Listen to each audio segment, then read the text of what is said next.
የኮሪደር ልማት በነጠላ ዓላማ የሚሰራ አይደለም፣ ለነጠላ ጥቅምም የሚውል አይደለም፣ ነጠላ ፕሮጀክት አይደለም። በውስጡ ብዙ ነገሮች ያሳካ ነው።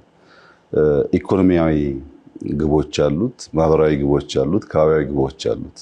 እነዚህን ግቦች በዝርዝር ማየት ለሚችል ሰው የኮሪደር ልማት ምን ያህል ድርብርብ ዓላማን ይዞ ለተነሳ ይገነዘባል። ለምሳሌ ኢኮኖሚን ብቻ ብንወስድ አንዱ በማክሮ ኢኮኖሚ ስብራት ብለን ያስቀመጥነው ስራ አጥነት ነው።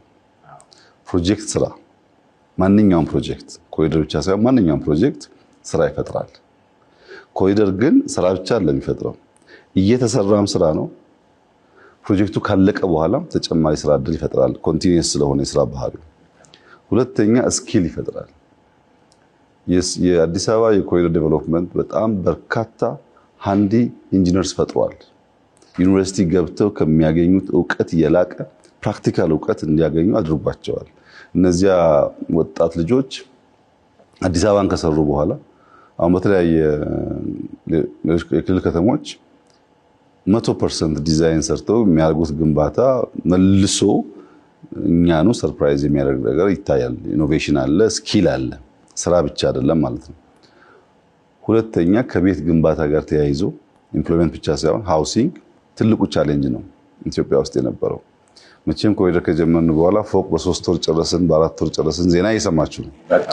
በብዙ ሺዎች ቤት እየገነባን ያለ ነው አክሮስ ዘ ካንትሪ። እነዛ ቤት ግንባታዎች የኮሪደር ልማቱ አካል ናቸው። ኮሪደር ስትሰራ ስፔስ ትለያለህ፣ የስፔሱን ፐርፐስ ትለያለህ፣ ሪፐርፐስ ታደርጋለህ። ለሃውሲንግ የሚያስፈልጉ ኤሪያዎች የተለጣጠፉ ላስቲኮች ሳይሆኑ ፕሮፐር ቤቶች እንዲሆኑ ይሰራል። በመንግስትም ይሁን በግል ማለት ነው። ሃውሲንግ አለ። ሶስተኛ ፕሮፐርቲ ቫልዩ አለ።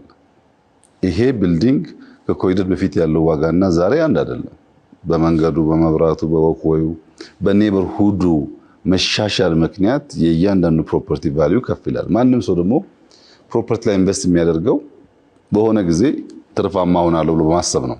ይሄን አውድ መፍጠር በራሱ ብዙ ሰዎች ተማምነው ኢንቨስት እንዲያደርጉ ያግዛል። ከዚያ ውጪ ኮኔክቲቪቲ ታስታውስ እንደሆነ አላቅም፣ ከኮሪደር በፊት ከሲኤምሲ ስራ መምጣት ወይም ከስራ ሲኤምሲ መግባት ያ ሁሉም ሰው የሚያውቀው ችግር ነው። አሁን ያ ችግር እንደው ዜሮ ነው ባልልም በከፍተኛ ደረጃ ተቃሏል። አማራጭ መንገዶች ሰርተናል፣ የነበረውን ማስፈተናል፣ የእግረኛና የመኪና ለይተናል። በዚህ ምክንያት ሰው በፈጠነ ጊዜ ውስጥ ወደ ስራው ወደሚፈልገው ቦታ ይደርሳል።